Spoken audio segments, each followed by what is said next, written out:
Right at the center of every one of your relationships is a monumental bucket of carnage that so cleverly goes undetected until once it absolutely wreaks havoc on your already comical existence.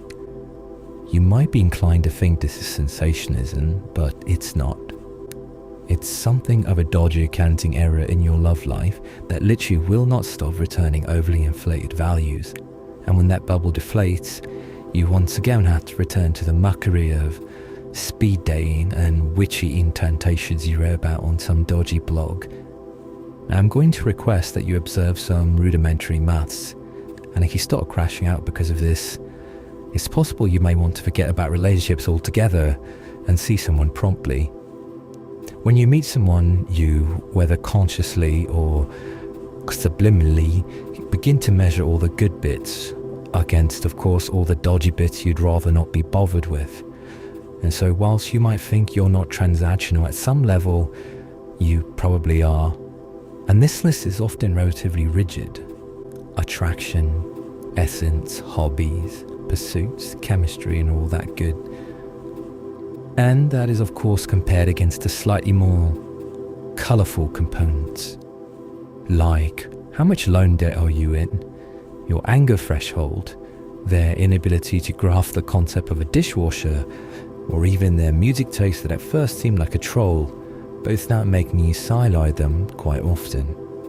The reality is, in the end, your brain produces some reasonable comparison net value, added up of all the pluses and minuses, and if the weights tilt in your favour, you'll probably press on to get another relationship you will invariably ruin. I meant to say enjoy. But here is where things get most interesting. There is this concept of the honeymoon slab. There is one particular idea that changes exactly how people see each other, and it adds a massive, gargantuan slab to the positives category, hurling that otherwise suboptimal situation into heights unknown, only to be steadfastly erased merely a week later. That slab is novelty. You see, humans are not very good at rationing mental bandwidth for things that actually they might need in the long term. They are immediate boredom suppressors, and because of this, the specifics of a gift are less interesting so long as the gift itself is there at their front door. When people meet, a massive driver of that engagement is just pure vacuous novelty. A new person to kiss, a new study, a new observation, a new project, a new source of gossip, adventures and the like. And even if the interaction is entirely rubbish, it acts as a new source of absolute carnage. Humans like the idea of anticipation, discovery, a lottery, and all those things are pretty innocuous in isolation.